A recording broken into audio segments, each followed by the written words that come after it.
Essentially, we're going to be listening to Spock, Captain Spock, who does a very good YouTube channel, and how he and Rob Burnett came to a disagreement. Rob essentially went down the path of saying, well, is it okay to film false flashbacks? And he answered, yes, Tarantino did it. The great Tarantino in the Reservoir Dogs. And Captain Spock basically corrected him and said, no, that's not what happened in Reservoir Dogs. Tarantino was doing something else. I know why you think he did that, but Tarantino did not, in fact, do that. Now, when it comes to me, I'm sort of stuck in the middle because I don't think there are facts in a capital F sense in cinema because there just aren't rules in cinema. It's not physics. So we have to deal with a much more ambiguous terrain.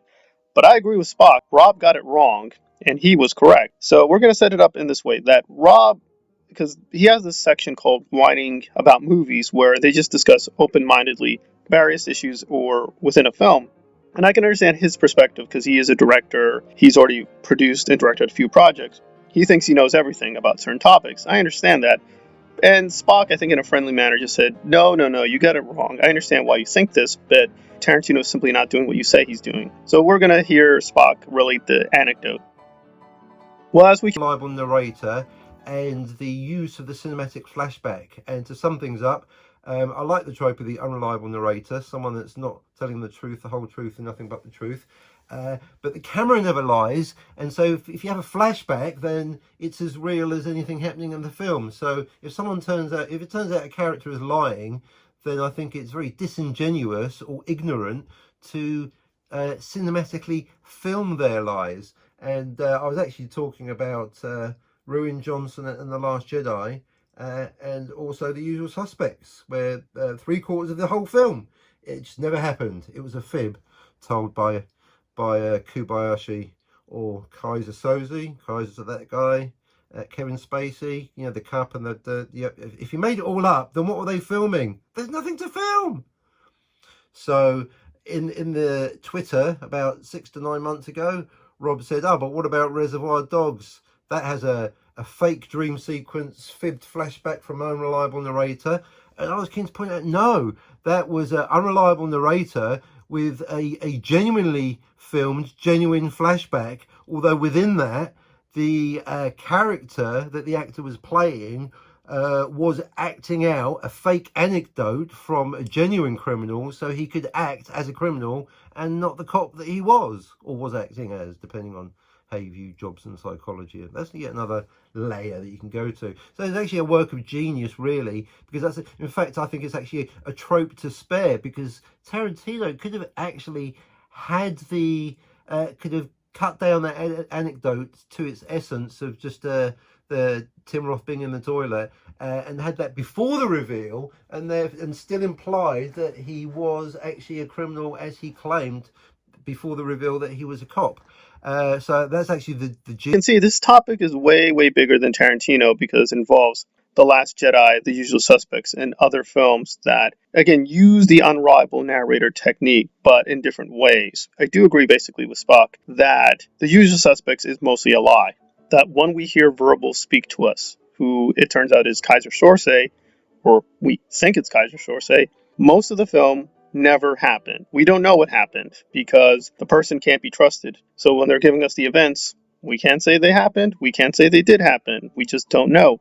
But that Tarantino is not doing that in Reservoir Dogs. The character in question, what they're doing, now we can ask the question, how they're doing this, like in terms of cinema, like how is it we have access to their memories or consciousness? But once we make that big leap, what we're doing is we're seeing the character faithfully represent events to us because it's revealed they're undercover. They're merely training themselves as a criminal to pass themselves off as a criminal in the main story. But the flashback, as far as we understand it, is all true. It all did happen. There is, technically speaking, no unreliable narration in Reservoir Dogs. The person is misrepresenting themselves to the gang, but the narration is not misrepresenting events to us.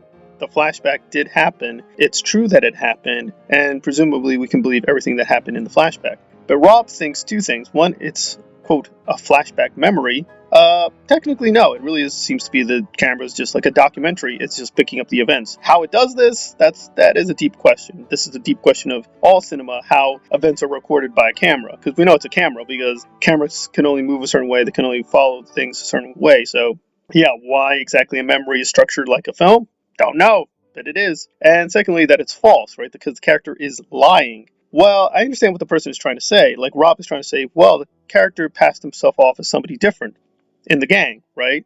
Right? Reservoir Dogs is about a gang pulling off the heist, but one of the characters is not really a criminal. That's true. The character is lying to other characters, but that does not affect the narrative structure of the film. That's a separate thing. So if you're saying the film is lying to us, that's one thing.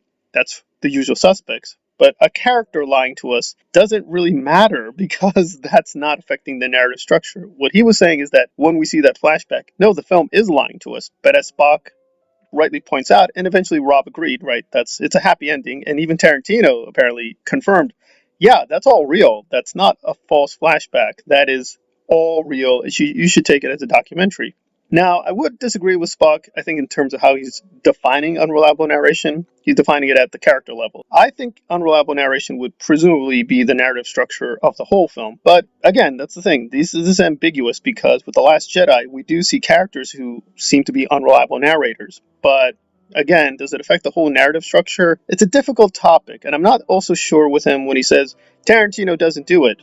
Well, he didn't do it in Reservoir Dogs. I think we'll agree there, but does he not use unreliable narration? I think that's a more open question. But it's an interesting way that films can make us clash and fans can clash over it. But, you want to be careful when you're making claims to knowledge. I make claims to knowledge because I am a film historian and I've published a lot on this topic. So when I say something, I do it with a lot of research. But even if you do, you have to be careful and you think it's definitive because new information always comes in. You have to be ready to revise yourself. And thankfully, Rob was open-minded about it. But you could tell he was very dogmatic at the beginning. And he thought for sure, this is what Tarantino does. I'm a director. He's a director. We know how film works. You people are just amateurs. You don't want to come in with that attitude. Film is not physics. Film is not chemistry. You have to be open and available to other viewpoints and other perspectives and new information. Otherwise, you're not going to understand what's happening. You're just not. So a very happy ending. But yeah, just because a director tells you something or a quote film professional, don't believe it. We have to go with what's the best interpretation on the available evidence. And again, what is evidence and what is interpretation is itself up for grabs. So you got to be ready to have a continuing dialogue. Don't